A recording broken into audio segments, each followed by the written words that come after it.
എവിടേക്കാ പോയത്? മജീഷ്യനെ പോലെ ഒരു സെക്കൻഡ് കൊണ്ട് അപ്രത്യക്ഷമായത്.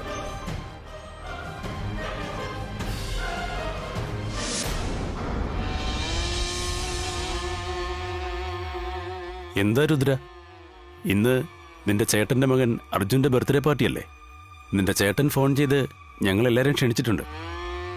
ഡാ, ഞങ്ങളൊക്കെ നിന്റെ ഫ്രണ്ട്സാടാ. നിന്റെ വീട്ടിൽ എന്ത് പാർട്ടി നടന്നാലും ഞങ്ങളെ ആദ്യം വിളിക്കുള്ളൂ എന്ന് വിചാരിച്ചപ്പോ നീ അതിനെപ്പറ്റി ഒന്നും പറയുന്ന പോലും ഇല്ലല്ലോ. എന്ത് പാർട്ടി, എന്ത് ഫംഗ്ഷൻ? ആദ്യം എനിക്ക് ആ നാഗമാണിക്യം സ്വന്തമാക്കണം. എന്നിട്ട് എന്റെ ശത്രുവായ നാഗകന്യകയെ കണ്ടെത്തി കൊല്ലണം. അതുവരെ എനിക്ക് ഒരു ഫംഗ്ഷന്റെയും ഒരു പാർട്ടിയുടെയും ആവശ്യമില്ല. അതിനെന്തിനാടാ നീ ഇത്രയ്ക്ക് ടെൻഷനാകുന്നേ? നിന്റെ കൂടെ ആ പവർഫുൾ മന്ത്രവാദി ഭൈരവസ്വാമി ഉണ്ടല്ലോ. അദ്ദേഹം ആ നാഗകന്യക എവിടെയുണ്ടെങ്കിലും കണ്ടുപിടിച്ചു തരും. അന്നാ സ്വാമിജി തന്റെ ശക്തികൾ ഉപയോഗിച്ച് ഒരു മകുടിയെ സൃഷ്ടിക്കുകയുണ്ടായി, ആ നാഗകന്യകയെ ബന്ധിക്കാനായി. പക്ഷെ എന്ത് സംഭവിച്ചെന്നറിയില്ല. പെട്ടെന്ന് എവിടെ നിന്നോ ഒരു വലിയൊരു കാറ്റുണ്ടായി. ആ കാറ്റിന്റെ ഫോഴ്സിൽ ആ മകുടി ബ്ലാസ്റ്റ് ആയിപ്പോയി. പിന്നെ പെട്ടെന്ന് തന്നെ എന്റെ ദേഹമൊക്കെ പൊള്ളാൻ തുടങ്ങി. ഞാൻ അവിടുന്ന് എങ്ങനെയൊക്കെയാ രക്ഷപ്പെട്ട് വന്നത്. അങ്ങനെയാണോ? രുദ്ര, ഇവൻ പറയുന്ന കാര്യം സത്യമാണെങ്കിൽ ആ മന്ത്രവാദിയെ വിശ്വസിച്ചിരുന്നാൽ ഇന്നല്ലെങ്കിൽ നാളെ നാം എല്ലാം ആ നാഗകന്യയുടെ കൈകൊണ്ട് മരിക്കും. നീ പറയുന്നത് ശരിയാ. ഇനി സ്വാമിയെ മാത്രം വിശ്വസിച്ചിട്ട് കാര്യമല്ല. വേറെ എന്തെങ്കിലും വഴി നോക്കിയേ മതിയാവും. ഇല്ലെങ്കിൽ എന്റെ കാര്യം അവസാനിച്ചത് തന്നെ.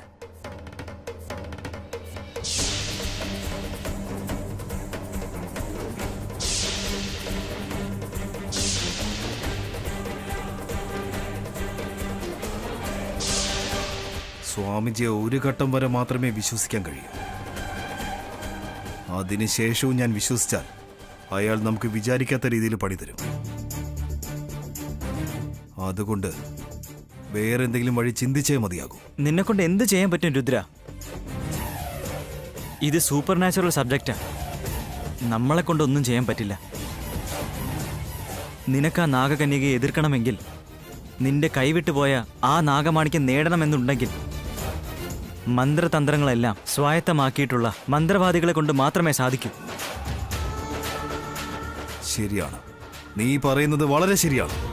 നാഗമാണിക്യം സ്വന്തമാക്കാൻ, നാഗകന്യകയെ വകവരുത്താൻ മന്ത്രതന്ത്ര ശക്തികളുടെ സഹായം ആവശ്യമാണ്. അതുകൊണ്ട് ഞാനൊരു തീരുമാനത്തിലെത്തിക്കഴിഞ്ഞു. ആവശ്യം വന്നാൽ മന്ത്രങ്ങൾ പഠിക്കാനും ഞാൻ തയ്യാറാണ്. എന്ത് സംഭവിച്ചാലും എനിക്ക് ആ നാഗമാണിക്യം വേണം, അത്രേ ഉള്ളൂ.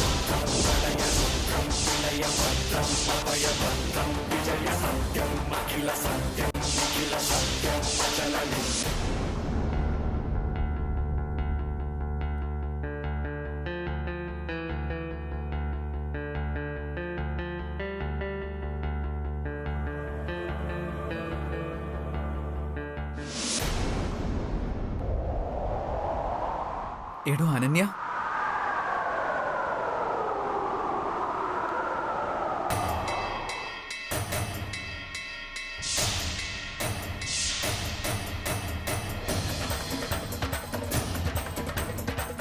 അർജുൻ, ആരാ ഈ അനന്യ? അയ്യോ ദൈവമേ, ഇവള് പോയിന്നാ ഞാൻ വിചാരിച്ചത്. പുറകെ വന്ന് നിൽക്കുക. അത് മാത്രമല്ല, ഞാൻ അനന്യെന്ന് വിളിച്ചതുകൊണ്ട് ഈ അനന്യ ആരാണെന്നായിരിക്കും അടുത്ത ചോദ്യം വരാൻ പോകുന്നത്. ഞാൻ എന്തെങ്കിലും ചെയ്തില്ലെങ്കിൽ ഇപ്പൊ ആകെ പ്രശ്നമായി തീരും. എന്തെങ്കിലും ഒന്ന് ചെയ്തേ പറ്റൂ. ഇപ്പൊ എന്താ ചെയ്യാ? നീ എന്താ ആലോചിച്ചോണ്ട് നിൽക്കുന്നത്? അനന്യ ആരാണെന്ന്? അനന്യ ആരാണെന്നാ ചോദിച്ചേ, പറ. വേറെ ആരാ? നീ തന്നെയാ? വെറുതെ കള്ളം പറയല്ലേ. സത്യവാടി, അനന്യ എന്ന് പറഞ്ഞ യുണീക്ക് എന്നല്ലേ അർത്ഥം. അതുകൊണ്ട് ഞാൻ അങ്ങനെ വിളിച്ചത്. നീയും എനിക്കും വളരെ യുണീക്കായ ഒരു ഫ്രണ്ട് അല്ലേ? അതാ, വേറൊന്നുമില്ല. ദേ നോക്ക്, നീ എന്നെ എന്ത് വേണമെങ്കിലും വിളിച്ചോ, എനിക്ക് ഒരു കുഴപ്പമില്ല. പക്ഷെ ഇപ്പൊ നീ എന്നോട് കള്ളം പറയാണെന്ന് എനിക്ക് നന്നായിട്ട് അറിയാം. അയ്യോ അല്ല, ഞാൻ വേണമെങ്കിൽ നിന്നെ കൊണ്ട് സത്യം ചെയ്ത് പറയാം. അതിന്റെ ഒന്നും ആവശ്യമില്ല. എന്നെ കണ്ട ഉടനെ തന്നെ നീ എന്തിനാ ഇവിടെ വന്ന് ഒളിച്ചു നിന്നത്? നീ എന്റെ അടുത്ത് നിന്ന് എത്ര രക്ഷപ്പെടാൻ ശ്രമിച്ചാലും ഞാൻ നിന്നെ വിടാൻ പോകുന്നില്ല. വാ എന്റെ കൂടെ. എങ്ങോട്ടാ? നിന്റെ ബർത്ത്ഡേക്ക് ഡ്രസ് എടുക്കാനുള്ളതാ. ഇപ്പോഴേ പറഞ്ഞേക്കാം, ഷോപ്പിംഗ് കഴിഞ്ഞ് വീട്ടിൽ പോകുന്നത് വരെ എന്റെ കൂടെ തന്നെ ഉണ്ടാവണം. എവിടെയും പോകാൻ പറ്റില്ല. പറഞ്ഞു മനസ്സിലായല്ലോ? നോക്ക്, എനിക്കിപ്പോ ഒരു ഡ്രസ്സും വേണ്ട. നിർബന്ധമാണെങ്കിൽ നമുക്ക് വേറൊരു ദിവസം പോവാം. എനിക്കിപ്പോ ഇമ്പോർട്ടന്റ് ആയ ഒരു കാര്യമുണ്ട്. എനിക്ക് പോണം, നീ വിട്ടെ. ഈ കൈ പിടിച്ചിരിക്കുന്നത് വിടാൻ വേണ്ടിയിട്ടല്ല, ഈ ജീവിതകാലം മുഴുവൻ നിന്റെ കൂടെ ജീവിക്കാനാ. നിന്നെ എനിക്ക് അത്രയ്ക്ക് ഇഷ്ടം. പക്ഷെ എനിക്ക് അനന്യയായ ഇഷ്ടം. അവളെന്റെ ജീവനാ. ജീവിതകാലം മുഴുവനും അവളുടെ കൂടെ ജീവിക്കണമെന്ന് എന്റെ ആഗ്രഹം. അനന്യെ പോലൊരു കുയിലിനോട് വഴക്ക് കൂടാം, എന്നാൽ നിന്നെ പോലൊരു കാക്കയോട് ഫ്രണ്ട്ഷിപ്പ് കൂടാൻ പോലും എനിക്ക് താല്പര്യമില്ല. പെട്ടെന്ന് വാടാ, ആലോചിച്ചതൊക്കെ മതി. മയൂരി പ്ലീസ്, വേണ്ട, എനിക്കിപ്പോ പോയേ പറ്റൂ. എന്നെ ഒന്ന് വിട് പ്ലീസ്. നീ ഇന്നിനി എന്ത് പറഞ്ഞാലും ഞാൻ നിന്നെ വിടില്ല. വാ എന്റെ കൂടെ.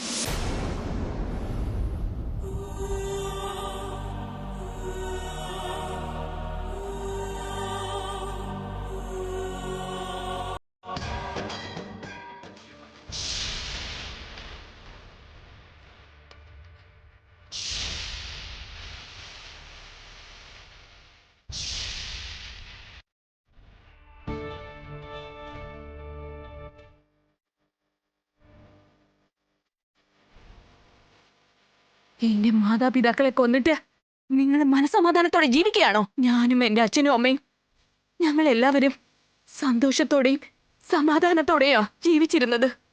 ഞങ്ങൾ ആർക്കും ഒരു ശല്യമായിരുന്നില്ല. എന്നാൽ മനുഷ്യരായ നിങ്ങളുടെ ആഗ്രഹത്തിന് വേണ്ടി ഞങ്ങൾക്ക് സ്വന്തമായ നാഗമാണിക്യം നേടാനായി എന്റെ മാതാപിതാക്കളെ വധിച്ചിട്ട് ഞങ്ങൾക്ക് സ്വന്തമായ നാഗമാണിക്യം മോഷ്ടിച്ചു കൊണ്ടുപോയി. പക്ഷെ നിങ്ങൾ എല്ലാവരും നാഗമാണിക്യം എടുത്തുകൊണ്ട് പോയിട്ട് സുഖമായി ജീവിക്കാമെന്ന് കരുതിയോ? അത് തീർച്ചയായും സാധ്യമല്ല. വിടില്ല ഞാൻ. ഒരാളെ പോലും വെറുതെ വിടില്ല. എന്റെ മാതാപിതാക്കളുടെ മരണത്തിന് കാരണമായ നിങ്ങൾ എല്ലാവരെയും തേടി കണ്ടുപിടിച്ച് കൊന്നിരിക്കും. ഒരു ശത്രുവിനെ കുറിച്ചുള്ള അടയാളം കിട്ടിക്കഴിഞ്ഞു. ഇതുപോലെ നിങ്ങളെ ഓരോരുത്തരെയും കണ്ടുപിടിച്ച് എന്റെ പക ഞാൻ പൂർത്തീകരിച്ചിരിക്കും.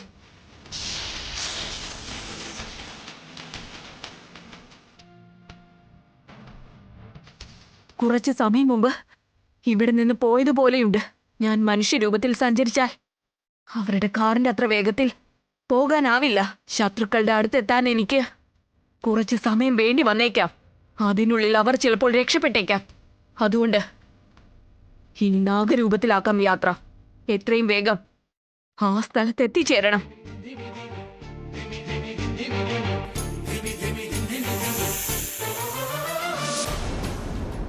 ഏട്ടാ, ചെറിയമ്മ എന്താ പെട്ടെന്ന് നമ്മളോട് ഇങ്ങനെ പെരുമാറുന്നത്? അവർക്ക് എന്താ സംഭവിച്ചതെന്ന് മനസ്സിലാകുന്നില്ല. ചെറിയച്ഛനോട് ചോദിച്ചപ്പോ അദ്ദേഹത്തിനും അറിയില്ല എന്താ സംഭവിച്ചതെന്ന്. ഇനിയിപ്പോ എന്താ ചെയ്യേട്ടാ? ഞാനും അതന്നെ ആലോചിക്കുന്നു സരോജ. ഇതിനു മുമ്പ് ചെറിയമ്മ ഇങ്ങനൊന്നും പെരുമാറി കണ്ടിട്ടേ ഇല്ല. ഇതിപ്പോ വിക്രം, എനിക്ക് തോന്നുന്നത് രാജേശ്വരിയുടെ ശരീരത്തിൽ ബാധ കയറിയിട്ടുണ്ടെന്നാ. അതെ, ബാധ കയറിയെന്നൊക്കെ പറയാറില്ലേ, അതുപോലെ. അങ്ങനെ എന്തെങ്കിലും സംഭവിച്ചാലേ ഇതുപോലെ പെരുമാറാറുള്ളൂ. എന്താ അമ്മ ഈ പറയുന്നത്? അതായത് ഈ ബാധ കൂടിയെന്ന് പറയില്ലേ, ഇനി ചെറിയമ്മയ്ക്കും അങ്ങനെ എന്തെങ്കിലും ബാധിച്ചതായിരിക്കുമോ?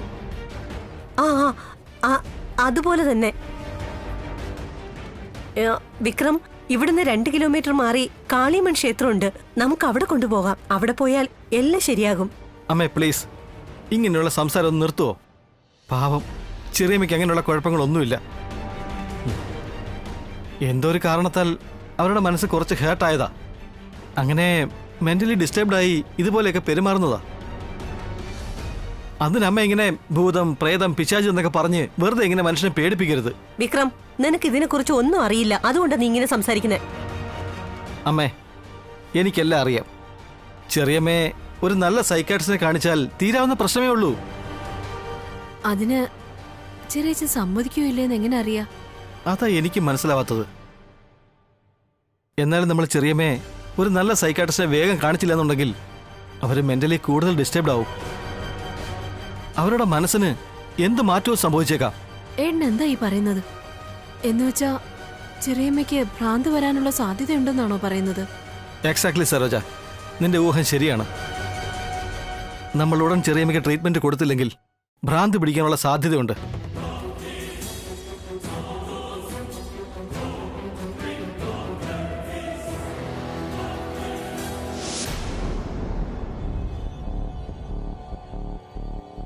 എന്താ കരൺ, ഇന്ന് ഓഫീസിൽ പോയില്ലേ? ഇതാ ഇറങ്ങുന്നമ്മേ. അതിനു മുമ്പ് അമ്മയോട് ഒരു കാര്യം പറയണമെന്ന് വിചാരിച്ചു വന്നതാ. എന്താ പറയേ? നിങ്ങളെല്ലാരും ചേർന്ന് അർജുന്റെ കാര്യത്തിൽ ചെയ്യുന്നത് തെറ്റാണെന്ന് തോന്നില്ലേ? നീ എന്താ പറയുന്നത്? അർജുന് കല്യാണം നോക്കുന്നത് തെറ്റാണെന്നോ? അമ്മ, അർജുന്റെ കല്യാണക്കാരും തെറ്റാണെന്നല്ല ഞാൻ പറയുന്നത്. പക്ഷെ നിങ്ങളെല്ലാരും ചേർന്ന് അവനോട് അഭിപ്രായം ചോദിക്കാതെ മയൂരി അവനായിട്ടുള്ള കല്യാണം തീരുമാനിച്ചില്ലേ? ഈ കല്യാണത്തിന് അർജുന് താല്പര്യമുണ്ടെന്ന് ആരെങ്കിലും അവനോട് ചോദിച്ചോ? അവനോട് എന്തിനാടാ ചോദിക്കുന്നേ? അർജുനും മയൂരിയെ ചെറിയ പ്രായം മുതലേ അറിയാവുന്നതല്ലേ? രണ്ടുപേരും ഒരേ കോളേജിൽ ഒരുമിച്ച് പഠിച്ചു. അത് മാത്രമല്ല, അവര് ഫ്രണ്ട്സുമാ. പരസ്പരം അവർക്ക് നന്നായിട്ട് അറിയുകയും ചെയ്യാം. അവരെ തമ്മിൽ കല്യാണം കഴിപ്പിച്ചാ അവര് നന്നായിട്ട് ജീവിക്കില്ലേ? രണ്ടുപേരും ഒരുമിച്ച് പഠിച്ചു, ഫ്രണ്ട്സ് ആണ്, പരസ്പരം രണ്ടുപേർക്ക് നന്നായിട്ട് അറിയാം. അതൊക്കെ ശരിയാ. പക്ഷെ എല്ലാ ഫ്രണ്ട്സും കല്യാണം കഴിക്കണമെന്ന് നിർബന്ധമൊന്നുമില്ലല്ലോ അമ്മ. ഈ ഫ്രണ്ട്ഷിപ്പ് വേറെ, കല്യാണം വേറെ. എല്ലാ ഫ്രണ്ട്സിനും ഭാര്യയും ഭർത്താവും ഒന്നും ആവാൻ പറ്റില്ല. ഓരോരുത്തർക്കും അവരുടേതായ സ്വപ്നങ്ങളുണ്ടാവും. മയൂരിക്ക് അർജുനെ കല്യാണം കഴിക്കാൻ താല്പര്യം ഉണ്ടാവാം. എന്ന് വെച്ച് അർജുന് ആ താല്പര്യം ഉണ്ടാവണമെന്നുണ്ടോ? അവന്റെ മനസ്സിൽ എന്താന്ന് ചോദിച്ചറിയുന്നത് നല്ലതല്ലേ? നീ പറഞ്ഞത് ഒരു കണക്കിന് ശരിയാ. അതുപോട്ടെ, അവനോട് കൂടി ഒന്ന് ചോദിച്ചേക്കാം. അമ്മേ, അങ്ങനെയല്ലമ്മേ. നിങ്ങൾ മയൂരിയുടെ ജാതകം ജോത്സ്യനെ കാണിച്ചതിന് ശേഷം നിങ്ങളിവിടെ തിരിച്ചു വന്നിട്ട് നിങ്ങളുടെ രണ്ടുപേരുടെയും ജാതകം നല്ല ചേർച്ചയാണെന്ന് മയൂരിയോട് പറഞ്ഞു. അത് കേട്ട മയൂരി അർജുന് ഉറപ്പായും കല്യാണം കഴിക്കാൻ പറ്റുന്ന പ്രതീക്ഷയാണിപ്പോ. അവളിപ്പോ ഒരുപാട് സ്വപ്നവും കാണുന്നുണ്ട്. ഇനിയിപ്പോ അർജുൻ വന്നിട്ട് എനിക്ക് മയൂരിയെ കല്യാണം കഴിക്കാൻ താല്പര്യമില്ല, എനിക്ക് വേറൊരാളെ ഇഷ്ടമാണെന്ന് എങ്ങനെ വന്ന് പറഞ്ഞാ നിങ്ങൾ എന്ത് ചെയ്യും?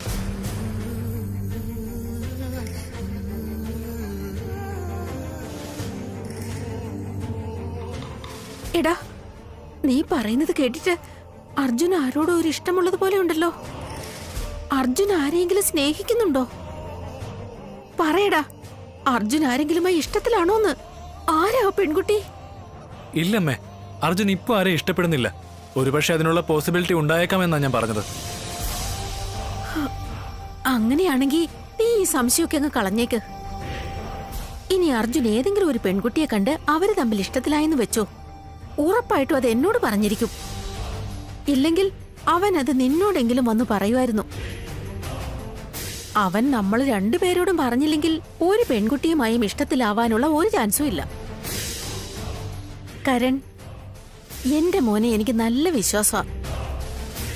ഞാൻ കാണിച്ചു കൊടുക്കുന്ന പെൺകുട്ടിയെ തന്നെ അവൻ കല്യാണം കഴിക്കുമെന്ന് ഉറപ്പാ. നീ അതൊന്നും ആലോചിച്ച് വിഷമിക്കണ്ട.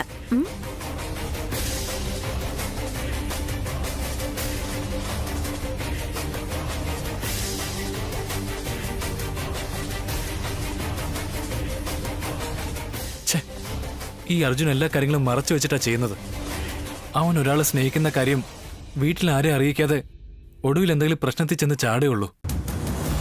അർജുൻ സ്നേഹിക്കുന്ന കാര്യം ഞാൻ ഈ വീട്ടിൽ പറയാന്ന് പറഞ്ഞപ്പോ അതിപ്പോ ആരെ അറിയിക്കണ്ടെന്ന് അവൻ പറയുന്നത്. ഇതൊക്കെ എവിടെ ചെന്ന് അവസാനിക്കുമോ എന്തോ അറിയില്ല. എടി കൈവിട്. ഞാൻ എന്താ കൊച്ചുകുട്ടിയോ മറ്റോ ആണോ? നീ എനിക്ക് കൊച്ചുകൂട്ടി തന്നെയാടാ, അതുകൊണ്ടാ ഇങ്ങനെ കൈപിടിച്ചിരിക്കുന്നത്. എന്നാലും കുറച്ച് നാളായിട്ട് നീ വേറെ ആരെയോ നോക്കുന്നുണ്ടെന്നാ എനിക്ക് തോന്നുന്നേ. നീ എന്താ പറഞ്ഞു വരുന്നേ? പിന്നല്ലാതെ ഈ നാട്ടും പുറത്ത് വന്ന് കറങ്ങി നടക്കാൻ നീ എന്താ പാമ്പിനെ പിടിക്കാൻ വന്നതാണോ? അത് കുറച്ച് ജോലി ഉണ്ടായിരുന്നു. ഇവിടെയോ? ഇവിടെ നിനക്ക് എന്ത് ജോലിയാ ഉള്ളത്? നീ ആദ്യം കൈയൊന്ന് വിട്ടെ. അതൊന്നുമില്ല, എനിക്ക് വീട്ടിലിരുന്ന് ബോറടിച്ചു, അതുകൊണ്ടാണ് വീട് വിട്ട് ഇങ്ങോട്ട് പോകുന്നത്. ബോറടിക്കുമ്പോ വരാൻ പറ്റിയ സ്ഥലമാണോ ഇത്? അതിനിവിടെ എന്താ ഉള്ളത്? ഇവിടെ വന്ന് നിനക്ക് ഇനിയും ബോറടിക്കില്ലേ? നോ ചാൻസ്, എനിക്ക് ബോർ അടിക്കുകയില്ല. രാവിലെ ഇറങ്ങിയപ്പോ എനിക്ക് നല്ല സന്തോഷം ഉണ്ടായിരുന്നു. നീ വന്നിപ്പോ അതെല്ലാം തല്ലിക്കെടുത്തി. അങ്ങനെയാണോ? നീ ഏത് പെണ്ണിന്റെ കൂടെ ആയിരുന്നു? നിനക്കതൊന്നും പറഞ്ഞ മനസ്സിലാവില്ല. അതെ അതെ, ഞാൻ ചെറിയ കുട്ടിയാണല്ലോ, എനിക്കിതൊന്നും അറിയില്ലല്ലോ. ശരി, വാ നമുക്ക് കോഫി ഷോപ്പിൽ പോവാം. അവിടെ ഇരുന്നൊരു കോഫിയും കുടിച്ച് നിനക്കൊരു ഡ്രസ്സും എടുത്ത് അവിടെ നിന്ന് നമുക്ക് ബാക്കി ഷോപ്പിങ്ങിന് പോവാം. എന്താ പറഞ്ഞത്? ഡ്രസ് വാങ്ങി തരാന്നോ? എനിക്ക് ഡ്രസ് ഒന്നും വേണ്ട ഇപ്പോ. താങ്കൾക്ക് വേണ്ടായിരിക്കും സാർ, പക്ഷെ ഞാൻ ഡിസൈഡ് ചെയ്ത് കഴിഞ്ഞു. വീട്ടിലും പറഞ്ഞിട്ടാ വന്നത്. രാവിലെ മുതൽ നിന്നെ അന്വേഷിച്ച് നടന്ന് ഞാൻ മെന്റൽ ആയിട്ടിരിക്കുക. വെറുതെ കളിക്കരുതേ. വാ, കാർ അവിടെ ഇരിക്കട്ടെ, നമുക്ക് സ്കൂട്ടിയിൽ പോവാം. കാർ ഉണ്ടെങ്കിൽ നീ ചിലപ്പോ എസ്കേപ്പ് ആവും. എനിക്കൊട്ടും വിശ്വാസമില്ല. വാ.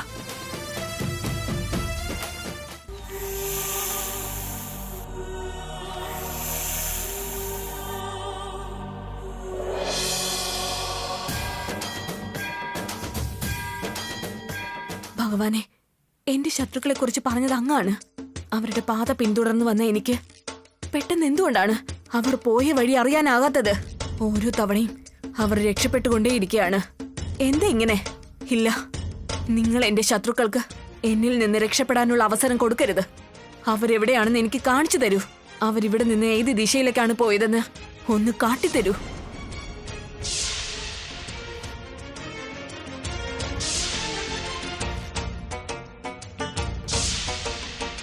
കാണിക്കൂ നാഗദേവ, എന്റെ കണ്ണുകൾക്ക് അത് ദൃശ്യമാക്കൂ.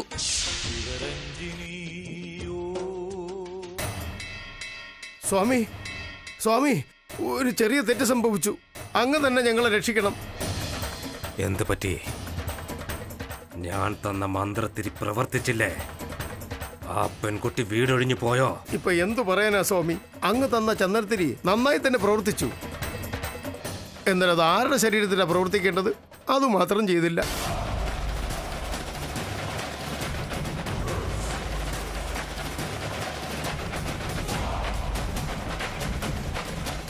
എന്ത്? ആ പെൺകുട്ടിയുടെ മേൽ എന്റെ മന്ത്രങ്ങൾ ഫലിച്ചില്ലേ?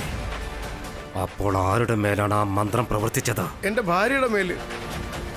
ഇപ്പോൾ അവളുടെ ക്യാരക്ടർ മുഴുവനായിട്ട് മാറിപ്പോയി.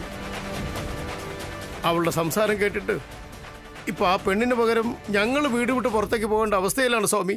അങ്ങെന്തെങ്കിലും ചെയ്ത് എന്റെ ഭാര്യയെ രക്ഷിക്കണം സ്വാമി. പറ്റില്ലെന്ന് മാത്രം. അങ്ങനെ വരാൻ ഒരു സാധ്യതയുമില്ലല്ലോ. എന്താ നടന്നതെന്ന് വ്യക്തമായി പറയൂ. സ്വാമി, സ്വാമി, അങ്ങ് പറഞ്ഞതും പ്രകാരം ആ ചന്ദനത്തിരി എടുത്തുകൊണ്ട് പോയി.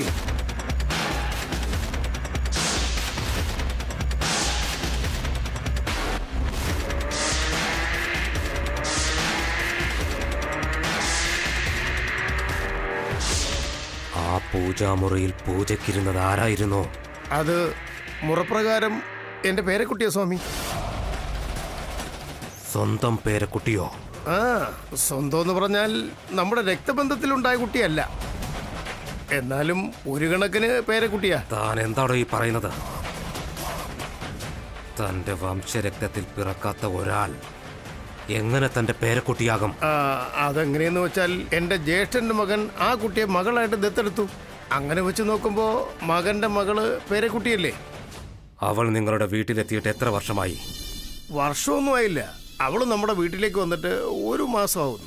അവളെ ദത്തെടുത്തിട്ട് ഒരാഴ്ച പോലും ആയില്ല. ജയ് മഹാകാല! അവർ കാഴ്ചയിൽ എങ്ങനെയാണ്?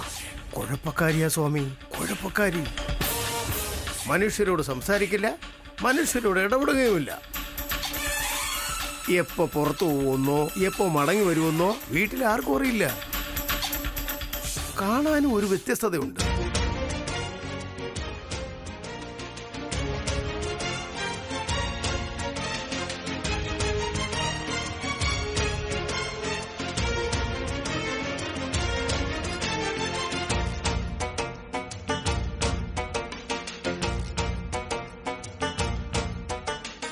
നിങ്ങളുടെ വീട്ടിലെന്തോ വലിയ പ്രശ്നമുള്ളതുപോലെ എനിക്ക് തോന്നുന്നു. ഇപ്പോൾ തന്നെ നിങ്ങളുടെ ഭവനം ദർശിക്കണം. അതുകൂടാതെ അവൾ ആര്, ഏതാന്ന്, എങ്ങനെയാണെന്ന് അറിഞ്ഞാൽ മാത്രമേ നിങ്ങളുടെ പ്രശ്നത്തിന് എനിക്കൊരു പരിഹാരമുണ്ടാക്കാൻ പറ്റൂ. ശരി സ്വാമി, ദേവി ഇത് വന്നാലും അങ്ങ് വന്ന് എന്റെ ഭാര്യയെ പഴയതുപോലെ ആക്കണം. ദേവി ഇത് വരണം സ്വാമി. ജയ് മഹാകാല!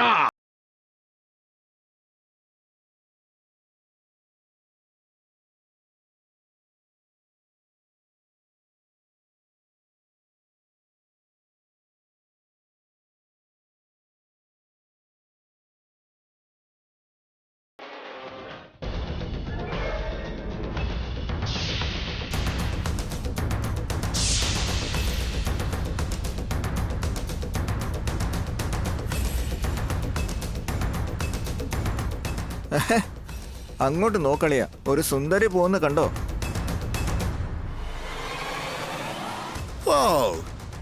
സൂപ്പർ ആളിയാ, നല്ല സുന്ദരിയാണല്ലോടാ. സുന്ദരി എന്ന് പറഞ്ഞ ഇതാടാ സുന്ദരി. നീ ഇനി എന്ത് പറഞ്ഞാലും ശരി, കൈ വയ്ക്കുന്നെങ്കിൽ ഇതുപോലൊരു സുന്ദരിയെ തന്നെ കൈ വയ്ക്കണം അളിയാ. നിന്നെ കണ്ട് എന്റെ മനസ്സെല്ലാം കുളിരുന്നടി. എടി ചക്കരെ, ഞാനിവിടെ ഉള്ളപ്പോ നീ എങ്ങോട്ടാ പോകുന്നേ? ആരെടുത്താ പോകുന്നേ? ഇങ്ങ് വാ. നീ അങ്ങനെ നോക്കിയാ ഞങ്ങൾ പേടിക്കില്ല മോളെ.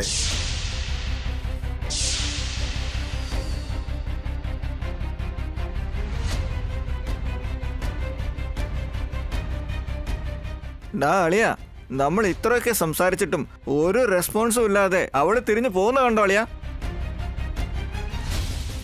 പേടിയാളിയാ, പേടിയാ.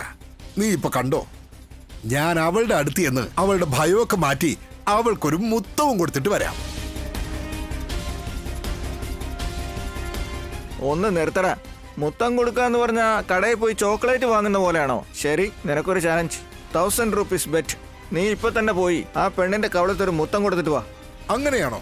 നീ ചലഞ്ച് ചെയ്യാ? നീ എന്നോട് ചലഞ്ച് വെക്കാണോ? നീ ഇപ്പൊ കണ്ടോടാ, എന്നോട് ചലഞ്ചോ?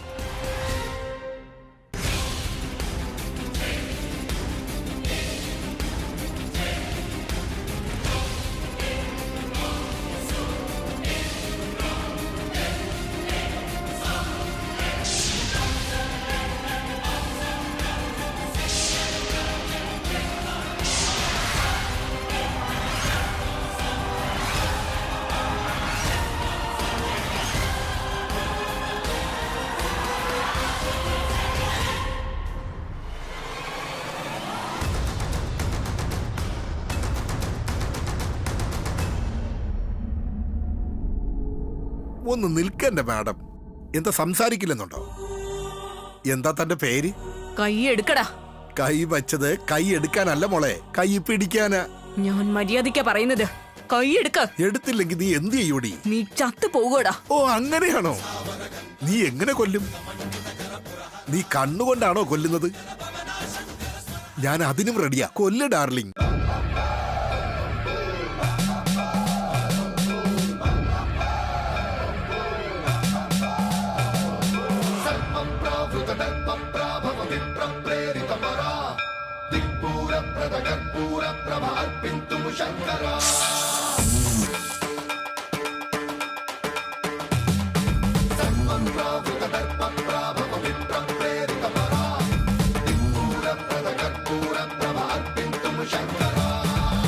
शिव शंकर हर हर शंकर जय जय शंकर दिगिरारा प्रिय तांडव शंकर प्रकट शुभंकर प्रलय भयंकर दिगिरारा शिव शिव शंकर हर हर शंकर जय जय शंकर दिगिरारा प्रिय तांडव शंकर प्रकट शुभंकर प्रलय भयंकर दिगिरारा.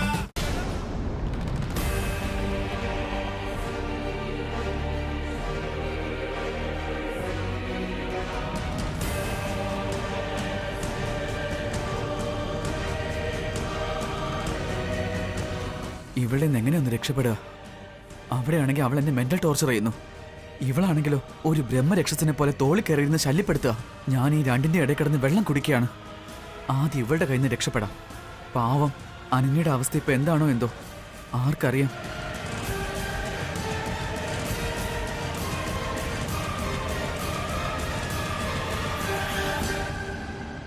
എന്താ മനസ്സിൽ പ്ലാൻ ഉണ്ടാക്കിയാണോ?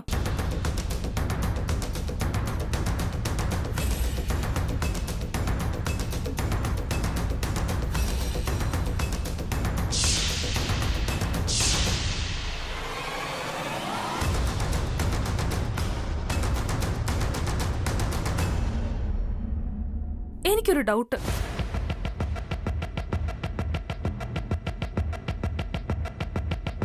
എന്താടി?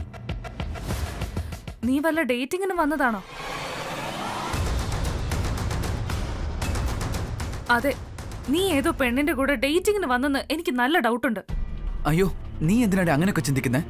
ഡേറ്റിങ്ങിനായിരുന്നെങ്കിൽ ഞാൻ നല്ലൊരു സ്ഥലത്തേക്ക് കൊണ്ടുപോകുമായിരുന്നു. ഇവിടെ എന്ത് കോപ്പാടി ഉള്ളത് ഡേറ്റിങ്ങിന് വേണ്ടിയിട്ട്? ഇല്ല, നീ എന്റെ അടുത്തുനിന്ന് എന്തോ മറക്കുന്നുണ്ട്. അതെ, നിന്റെ അടുത്തുനിന്ന് കുറച്ചു ദൂരം മാറി ഒരു പെണ്ണെന്തോ അന്വേഷിക്കുന്നുണ്ടായിരുന്നു. എന്താണ്? പെണ്ണോ? അതെ, ഞാൻ അവളെ കണ്ടു. അവളോട് ഞാൻ സംസാരിച്ചു. ഓഹോ, പരിചയപ്പെട്ട് കഴിഞ്ഞു അല്ലേ? പറ, നീ അവളുടെ കൂടെ വന്നതാണോ? എടി, നീയാണ് സത്യം. എനിക്ക് അവൾ ആരാണെന്ന് പോലും അറിയില്ല. നീ എന്നെ കൊണ്ട് സത്യം ഇട്ടതുകൊണ്ട് കള്ളമല്ല പറഞ്ഞെന്ന് കരുതുന്നു. ശരി, വാ പോവാ.